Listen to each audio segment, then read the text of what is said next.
Before we kick off today's episode, I got something that could save you a ton of time this season. If you're a grassroots coach trying to juggle work, life, and soccer, Soccer Coach Weekly is an absolute game changer. Since 2006, they have been trusted by coaches from all over the world, delivering fun, ready-to-go drills that keep players focused, learning, and loving the game, even when you're short on time. And here's the best part. Chat by the Pitch listeners get 50% off a full year of premium access. Just click the link in show notes and use the promo code IAN50 at checkout. That's IAN50 for half off.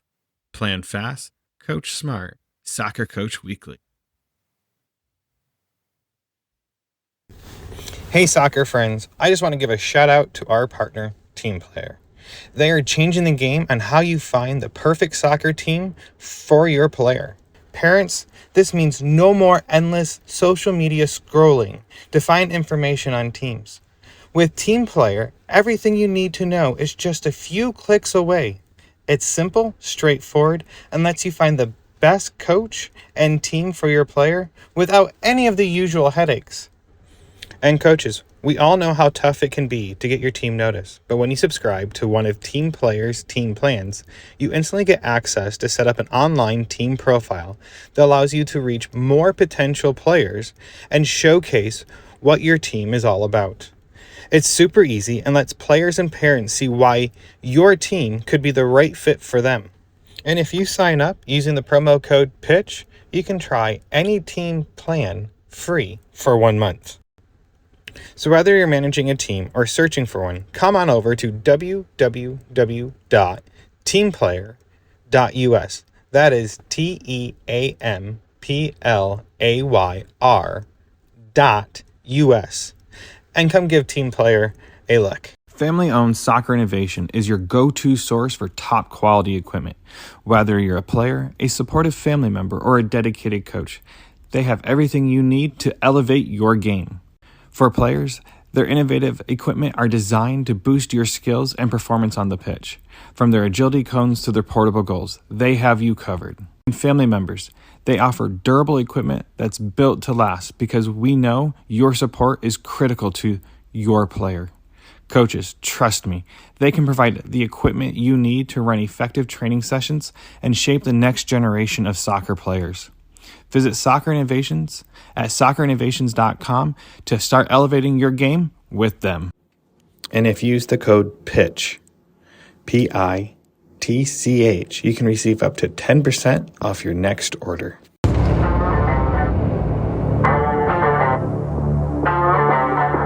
Hello and welcome back to Chat by the Pitch. This is Ian Babcock, your host. This week I have Sam Junqua. If you know the name, that means you follow the MLS. If you really know the name, you know he played for FC Dallas, and now he's playing for Real Salt Lake. I'm not going to share too much more than that, but we did have a great chat, and so let's start this chat and head to the pitch.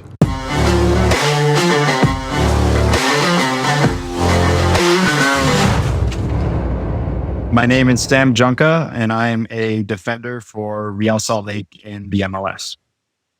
Thank you, Sam, for coming on today. I'm excited for this interview today.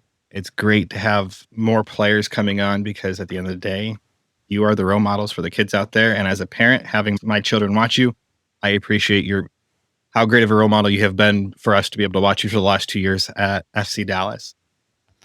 So let's start off with your playing time. So where did you grow up and where did you start playing and first kick the soccer ball around? I was born in Santa Barbara, California, and I lived there until I was 8 years old. I started playing soccer probably around 6 years old, just recreational, AYSO.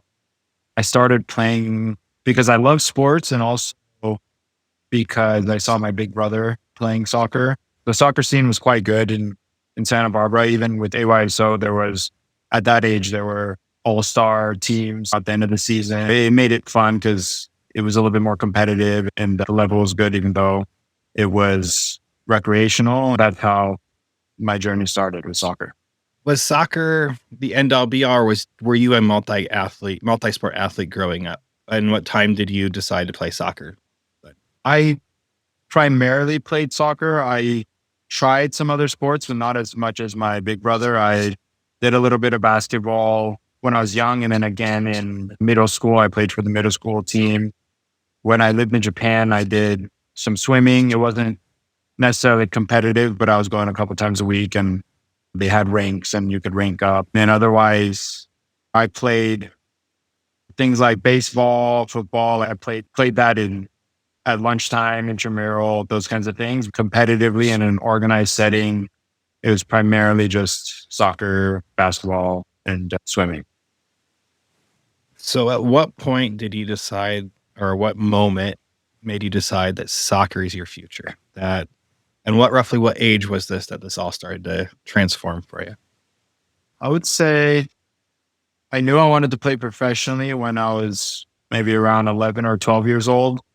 At that time, I was just really enjoying soccer, and my passion for it developed through watching YouTube videos of players that I like Ronaldinho, Cristiano Ronaldo, Zlatan. I loved just looking up their videos and trying their moves in the backyard. My passion for the game really grew during that time. I didn't know the path to become a professional athlete, professional soccer player in particular, but I just knew that's what I wanted to do, and I was gonna figure it out one step at a time. As a parent with young players, were you the kid that was always kicking the ball off the wall at home or going outside and playing every day, or did it just naturally grow into that for you? When I was around that time, yeah, I was always kicking a ball around in the backyard, in the home, parents getting mad at me about kicking a ball. I tried to use a flat ball so it was more harmless. I could break less stuff with it. I was pretty obsessed at that time. Yeah. That's awesome. So, did you have any athletes you talked about the athletes that you looked up to? Anyone local that you grew up with other than your brother, or cousins or other family members that you looked up to locally that helped you, encourage you to shape you to where you were going? I would say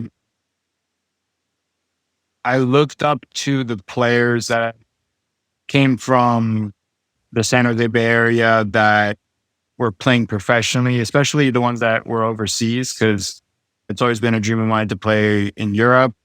And there was one player from the end of the Forest, one of the clubs that I played for, named Mark Pelosi, who was playing at Liverpool at the time. And I really looked up to him in his career. There was also another player that I heard about through the soccer community named Sebastian Lletget, and I ended up playing with him in FC Dallas. He was at West Ham at the time. And I would say those were the two guys that were somewhat similar in age or close enough in age that they were playing while I was growing up. I could kind of follow how their careers were going over there, and they were doing what I wanted to do. So I looked up to them. That's awesome. And be able to play with one, that's Yeah, even more amazing. for sure. So as you're going through this, were you going through high school and schooling? Was it hard to juggle playing soccer? Were you playing club? Were you just playing high school?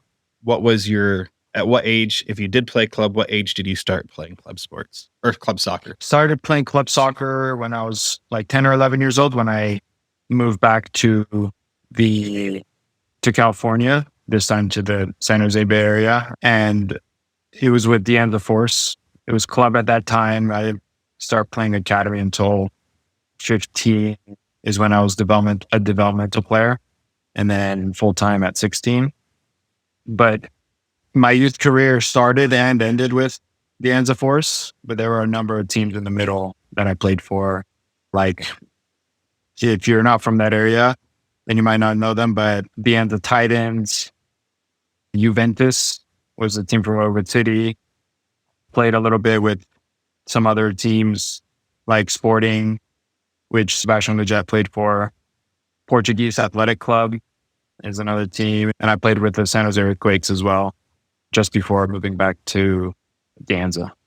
That's fascinating. Me as a parent, my son is 11, and since he's been 5, we've been with a few clubs. 3, we're in our 3rd club now, and about 4th coach or 5th coach. And just some of it's just natural issues that happened within the club overturn, and some of it's just us moving around. So as a parent, that's nice to hear.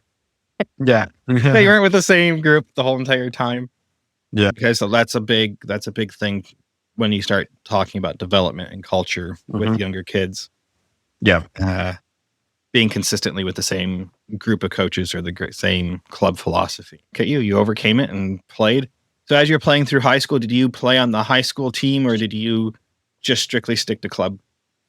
When I was a freshman, I played, it was just in preseason. I was playing with the high school team for 2 games, ended up playing, but I ended up playing in a winter league game with the San Jose Earthquakes and the club team. And so I wasn't eligible to keep playing. I knew that going into playing that game. I tried out high school soccer, but I felt like it wasn't quite for me. It was cool because that was the only time I ever got to play competitively with my big brother, who was a senior at the time. It was a more athletic level and it was challenging in that sense, but it was frustrating from a technical and tactical standpoint. And I just didn't feel like it was what I needed. So I went back to playing club and that was it for high school. I have to ask, because in Texas, you can play for club and play for your high school. It was not allowed over in California then?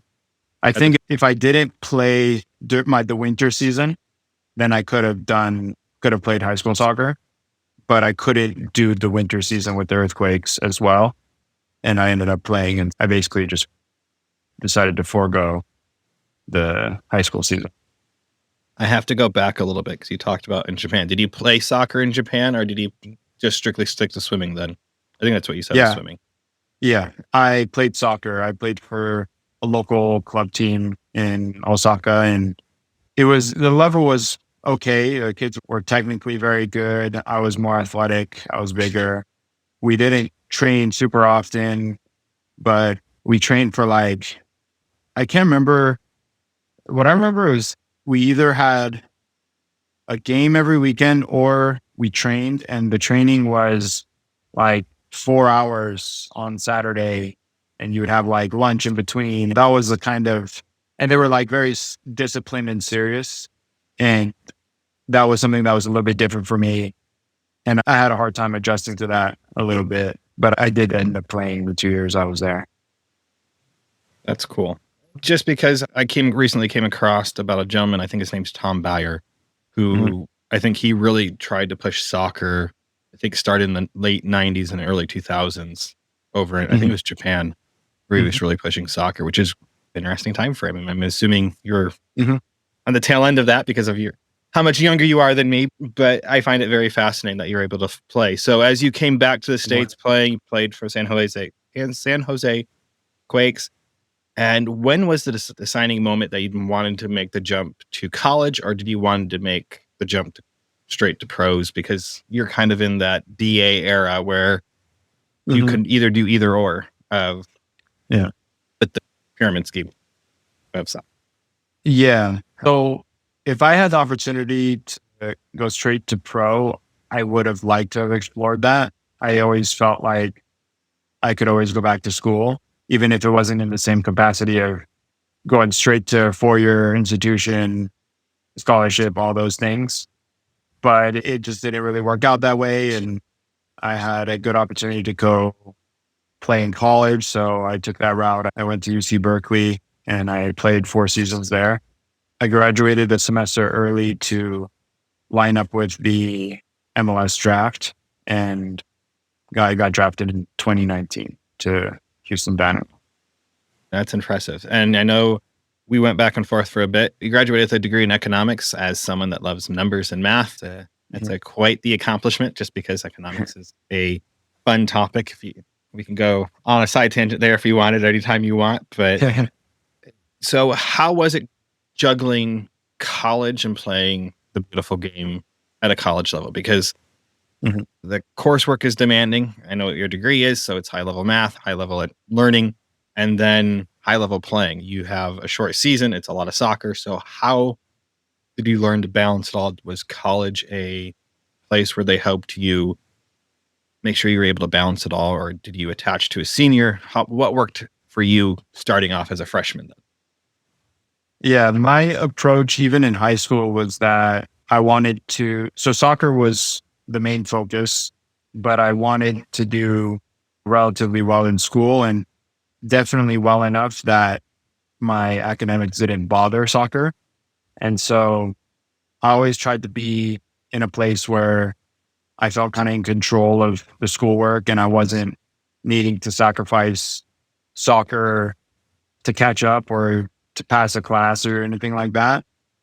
What it took for me was just prioritizing, and I knew right away that I wasn't going to be able to say yes to everything. And so I sacrificed a lot of my social life and opportunities in college because there are endless opportunities, whatever you want to do in college, because you're surrounded with kids your age and there's so many things to do, so many activities. And for me, it meant just taking care of school and soccer and finding times to have fun with friends within that, taking care of my work first and prioritizing that.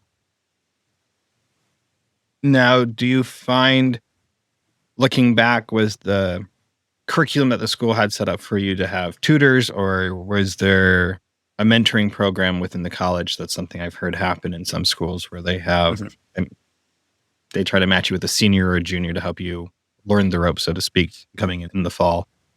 Was there something like that for you at college, or could you explain a little bit more on that? Yeah, we had a number of resources. We had a team specific counselor that helped kind of make sure we were on track with graduating on time, taking the classes we needed to, all those things.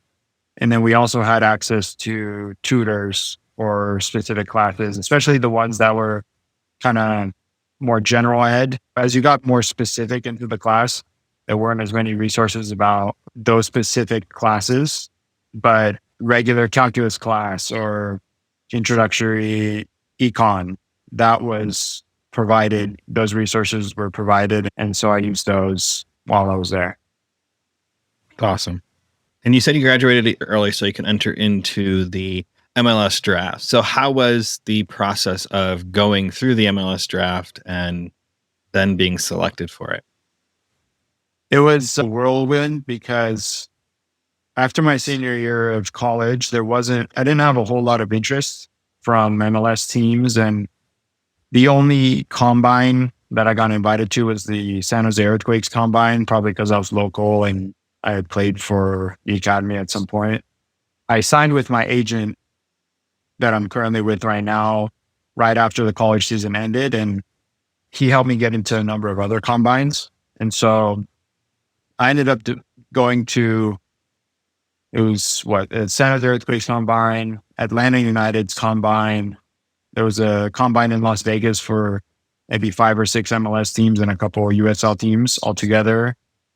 And from those 3, the teams that had seen me in those combines submitted my name to the MLS to saying that they wanted to see me in the MLS combine. And typically there's a number of people who drop out that were initially invited, and the next person up gets invited. And I ended up being the last person that was invited. I guess somebody was injured or something or whatever, maybe they dropped out.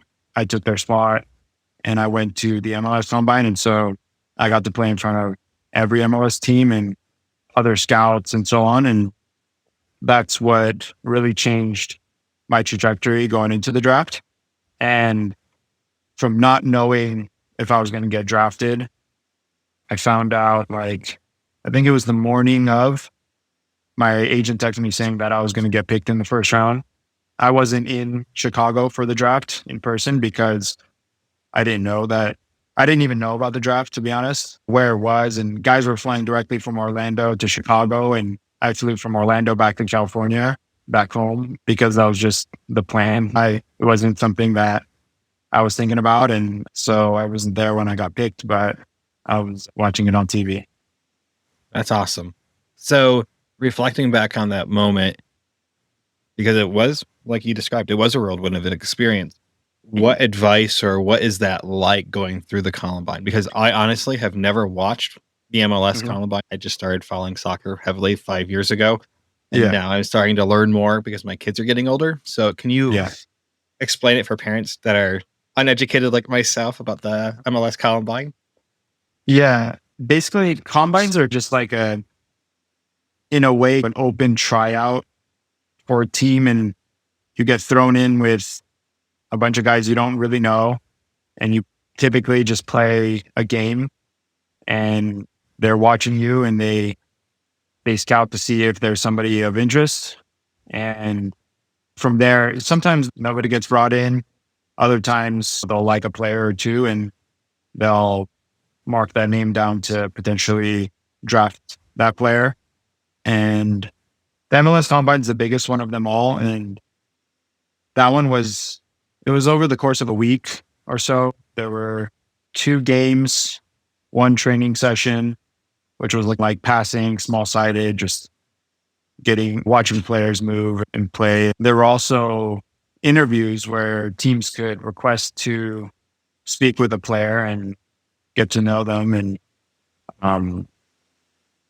so you would get a text saying, okay, you have an interview today with Houston Dynamo. And you'd walk over to the other side of the hotel, at least for that year, and you'd go up to whatever room that the staff of the Dynamo were, and you spoke with them, and they asked you questions and tried to determine if you're a good fit and if they liked you as a person, your character. And so I did a number of those during that week as well.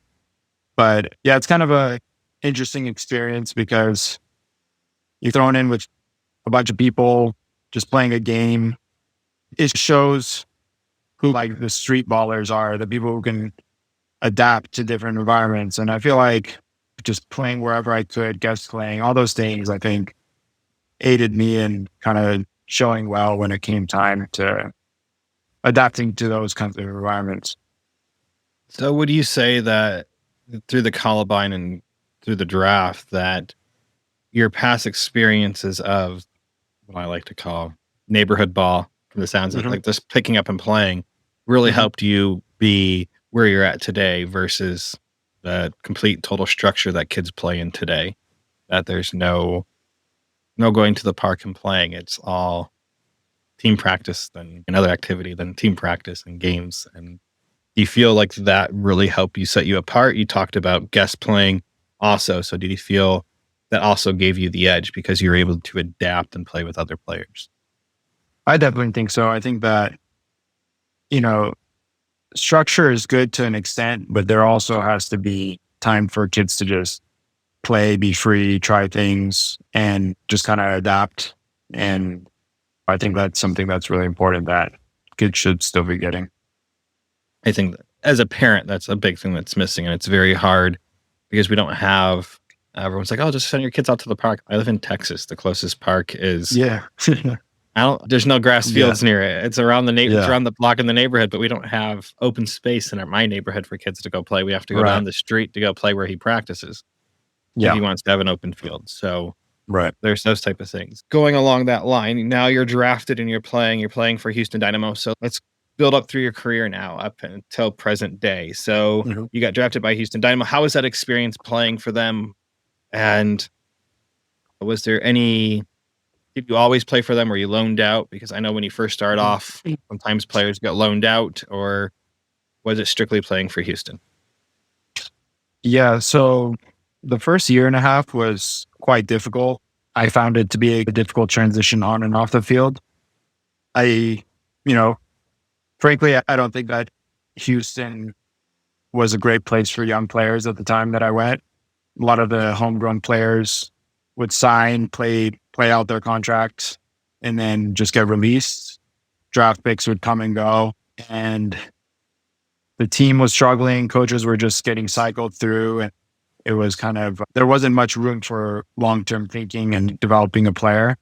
The first year and a half was difficult. I ended up starting to break through in 2020 in my second year, the second half of it, where I was playing for Tab Ramos. My current coach, Pablo Mastroeni, was the assistant that year. And then that carried over to 2021, where I played significant minutes. I enjoyed that year. And then the last year of it wasn't enjoyable. I wanted to leave, but I wasn't able to. And they made it really difficult for me to explore other options. And so that was a frustrating time where the rules of MLS and free agency and all that were really restricting. And I realized how restricting it could be. All right, a quick break. This one's for my fellow grassroots coaches. We all know how tough it is to keep every kid engaged and still running a great session when time is tight. That's why I'm excited to partner with Soccer Coach Weekly. Since 2006, they've helped over 50,000 coaches, parents, teachers from all over the world. And here's the best part. As a Chat by the Pitch listener, you can get 50% off a full year of premium access. Just click the link in the show notes and apply the code Ian50. And again, that's Ian50 for 50% off. Plan fast, coach smart, Soccer Coach Week. Looking and comparing the United States model for professional soccer, I think we're on the cusp, in my honest opinion, with USL getting their first division team with going against the MLS. This is going to make the MLS have to change paths of how they do things with the free market and for players. So as you have gone through there, have you seen an evolution for players that are frustrated, that want to leave, or is it nothing against the MLS? This is just so parents can understand, because we don't get a chance to look behind the curtain often, and people don't talk about it enough unless you listen to a lot of soccer. And I have listened to a lot of soccer, and I've not heard much on behind the curtains going on. Yeah. The MLS is a unique league with kind of some weird rules that even people within the league have a hard time understanding. Basically, every 5 years or so, there's a negotiation that happens between the Players Association of the MLS and the MLS itself. And the players try to gain rights, and the MLS tries to push back. And there's always kind of like, us threatening to lock out and them kind of trying to call our bluff or claim that we're not going to do it. At the time when I joined the league, man, free agency was something crazy. It was like, you had to be like 28 years old and you had to have 8 years of service or something like that. By the time I finished my first contract, so 4 years into playing in MLS, it was 25 and 5, I believe. So the issue was, for me specifically, was that I had finished my rookie deal. I didn't want to sign again with the Houston Dynamo, but the Houston Dynamo had my rights and I couldn't sign with any other team. And so the Dynamo had control over my rights and my future in MLS.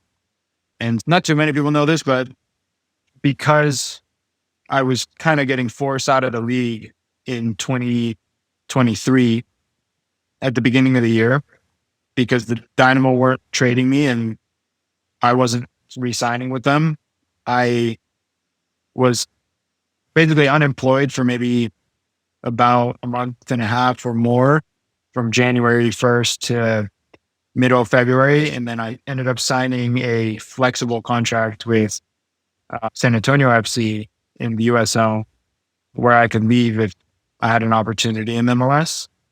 Started preseason with them, and then a trade happened with FC Dallas and Houston Dynamo, and then I ended up in Dallas right before the first game of the season. I'm grateful for that. Me too. Now, looking at your career, so let's start with 2019, because that was the last of what I call the normal.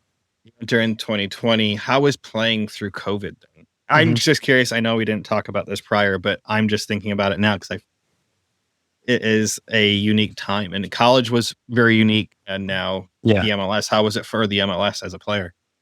Very weird.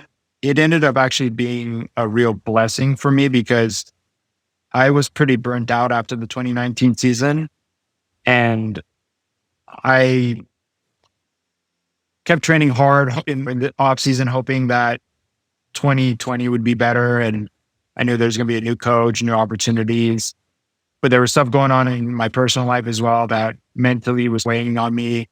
I show up to preseason and I just wasn't in the plans, and I wasn't playing in the preseason games. I was on the side and off to the side in training. And yeah, I wasn't enjoying it at all. I really, every morning just didn't want to show up, but I just went through the motions. And then COVID happens and we were on lockdown, and I was in a studio apartment in Houston. And so I left and drove to Denton, Texas, and stayed with my now fiance's family during quarantine. And I didn't realize how long it would actually end up being, but it ended up being for quite a long time. And I had the chance to just recharge mentally, physically during that time. And when I came back, I was in a much better place. And, it led to the second part of that season going much better. It was super weird because they had these workouts for us to do at home, and everybody was doing them, maybe not everybody fully. Some people showed up out of shape, and it was clear. But then we showed up back in market, and then we had a quarter of the field to ourselves each. And we weren't allowed to use the same balls. We weren't allowed to pass it to each other at first. And we had to bring our own equipment and set up our field in the way they told us. And we did our conditioning and technical work. And then we went home. You get in your car and you go home. And that continued for a while. And then we started training together. And people were like, there's no way we're going to have a season. But then we ended up doing the bubble in Orlando. And we had an MLS is back tournament. And then there was a little bit of a break after that. And then they resumed games without fans. And that was also like a really strange environment, and continuing to test very often. And all of those experiences were super unique, especially MLS is back was such a weird one because we were in this bubble together in this nice resort, and there's all the teams together for weeks. And if you knew anybody within the league, you could see them, you could hang out with them, and you're just kind of like having this weird shared experience while the rest of the world is just at home, not doing anything. That was a really strange experience for sure. And it's, depending on how long your team stayed in it, it could be quite a long time that you're away from family too. So that was a unique thing too. Being young, not having kids or anything like that, it was a cool experience. It was fun. I actually enjoyed MLS is back and all of that, but it was something that we probably won't have again, and something that was really unique. Were you able to create friendships and bonds through that were not there because you played for different teams, but now you have this connection because of the COVID experience and the bubble experience, we should just call it that, the bubble experience of that? And were you able to bond and forge friendships that are now all over because of the COVID experience and the bubble experience, we should just call it that?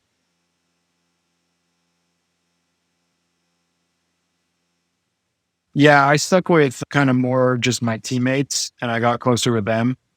I saw a former teammate of mine that went to Cal, hung out with him and spoke to him, kind of had one-offs here and there, but for the most part, it was just spending a lot of time around my team and getting closer with some of the guys that were on that team at that year. That's pretty cool. So now you move out of the bubble. And what was the next phase in your career at that point then? Mm-hmm. So that'd be 21 season. And I'm trying to think how the MLS goes. So you guys go until just be 21, 22. Yeah, just calendar year. So 21, then 20, moving into 22. And that's when your rights were, you said, if I remember, I have it right. The 22 was when your rights were bought, or that was 23 that your rights were bought too. It was at the end of 22, but it was already affecting me at the end of 21 because I was hoping to get a trade. There was an opportunity that I wanted to pursue within MLS, but the Dynamo blocked that trade, and then they proceeded to ask me to reduce my salary to fit their salary cap when I had played as many games as the other player in my position who's making 5 times what I was making. That's when the relationship with Dynamo ended, because it was like, all right, if that's how you're going to treat me, I'm going to play on my contract, and then we'll see what happens after that. And they basically just threatened to hold my rights. And I said, okay, we'll see what happens. And then it was a little bit ugly at the end of 22, but after some time, it worked out. Just so everyone knows, I didn't look up any of his because it's all public knowledge. You can go look it up. But I'm going to just use the current market. I'm going to use FC Dallas player Logan Farrington. If I'm remembering right, his contract's under $90,000 for a rookie contract. I think it's actually closer to 70. Bernard Kamungo's last year's contract is about, I think it was around $65,000 or $70,000 as a rookie contract. Just so everyone understands, like they're asking him to go even lower than those numbers more than likely at that point in time. Just to throw that out there, you don't need to give us real numbers of real life, but I'm trying to make them understand the truth. Yeah. To be fair to the club, from their side of it, they realized that I had played a certain number of games that mandated a certain percentage increase in my salary, maybe like 7.5%. Nothing crazy. It doesn't break the bank, but it took me outside of it took me into a 1 through 18 senior roster spot. And they wanted me to be supplemental. So that was the real issue. But I felt from my performances that I deserved a senior roster spot at the least. And if there was going to be a conversation about a new contract, it would have to be an improved contract. At that point, I was pretty fed up and I just wanted change of scenery and wasn't allowed to leave and just had to play out the 22 season. As a fan of this sport, it really breaks my heart because the player. I know it's a business at the end of the day, but if you're making an impact on the pitch, we can all go back and look at stats. You've always had great stats your whole career so far. So we can't say it's not a performance issue. You have always performed the MLS above average or much better than above average. And as a fan of who you are as a player, especially at your time here at FC Dallas, I always felt like you were the silent one you and a few other players were the silent ones that were making changes on the pitch that you guys didn't get enough credit for. And I think fans really have to start paying attention to that type of stuff because I don't think, unless you're a big name hot shot in the league, nothing's going to happen. It kills me a little bit on the inside because here's the league that we have to go watch. And I know the rest of the world's not like this. It is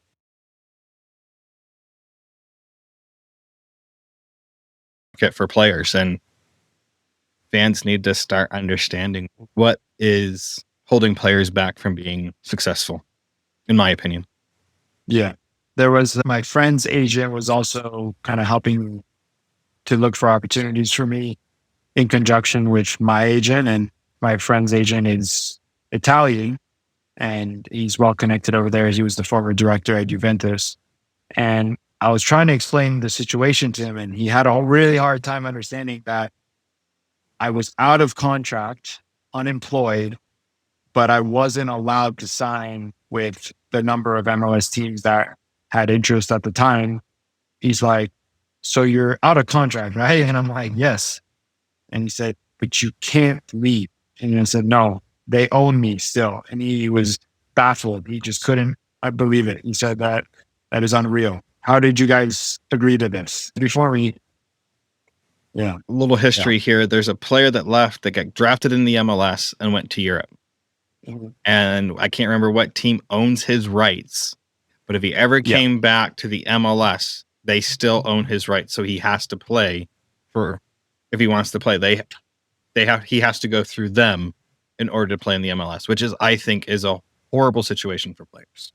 It's crazy, but because the rights are improving every few years or so, depending on when he comes back, he might actually be qualified as a free agent. Because that was the situation I had where had I gone to Europe and played there maybe for 3 years, when I came back, I would have been a free agent because in 3 years' time, the rules would have changed.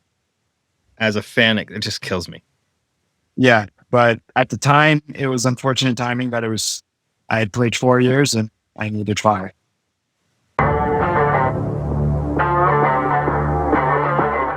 Hello, I hope you all have enjoyed this week's episode with Sam.